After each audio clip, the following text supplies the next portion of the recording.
Hey, what's up guys? This is going to be another review for the After Dark Originals.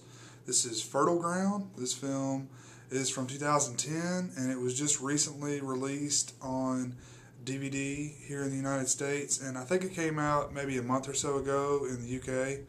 But I just watched this film tonight. I just finished watching it tonight, and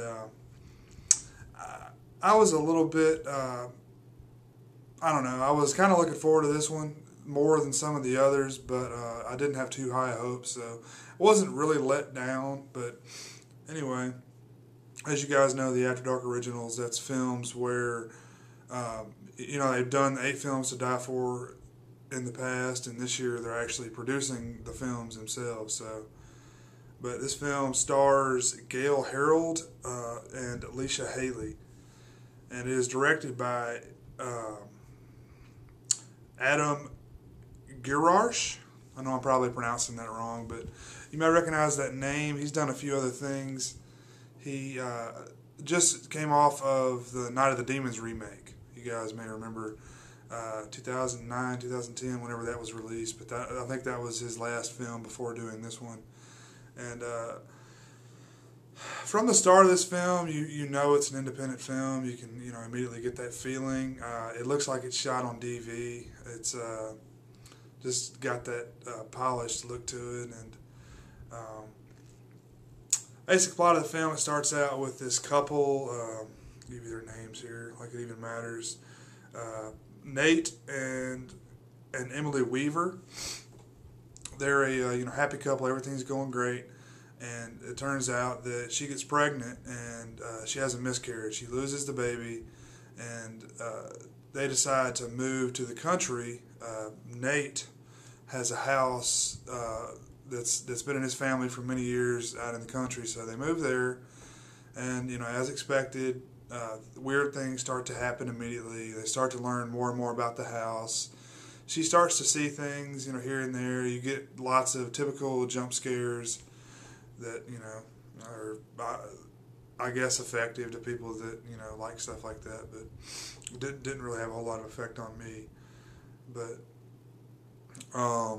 they learn more about the house. She does some research and learns that all the women in the house were start off with they find the drain gets clogged, and then I think it breaks, and they find a skeleton of a baby in the pipes outside. It's kind of a cool scene. They kind of snake a camera down there. I think it's kind of the typical thing they do these days with the plumbers. They snake a camera down there, and it's kind of a cool image. You get to see, they kind of pan around. You get to see the image of a small infant skull, which is kind of a freaky moment in the film.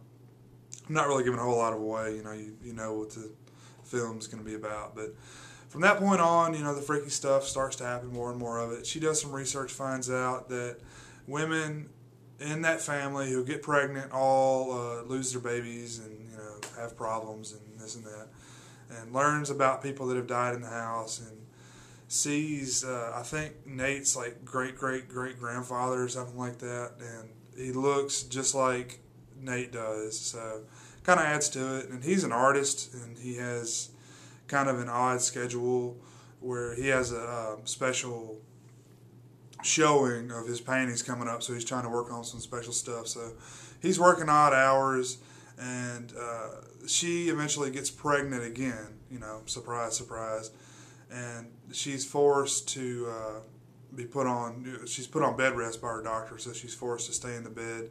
So she's kind of, combating a little bit of, anxiety with having to stay in the bed, and, her husband's not around because he's working so much, in his art studio, painting and stuff like that. But he's acting more and more weird. You really get the sense that you really think he's up to something, but I'm not going to spoil what actually happens at the ending. But, you begin to think that maybe there's something cursed with the house, that maybe, the man has something to do with the women dying and stuff like that. But I think the director does a good job with making you feel uneasy. Like, I think he does a good job with setting up things in the movie that that make you feel uneasy. I'm not going to say any of it was really scary, but you do kind of, you're on edge for a good bit of the movie. At least I was. And, there's some decent parts of the film. I'd probably give this film either a 5.5 or a 6 out of 10. It wasn't a total waste of time, but I wouldn't recommend you guys, going and buying it or anything. I definitely recommend it for rental, but probably not much more than that. Some freaky moments in the film, but not really enough to carry it, and lots of cheap jump scares, and not really much more I can say about it. Probably not ever going to watch it again, but anyway, that's been my rundown for this film. Thanks for watching.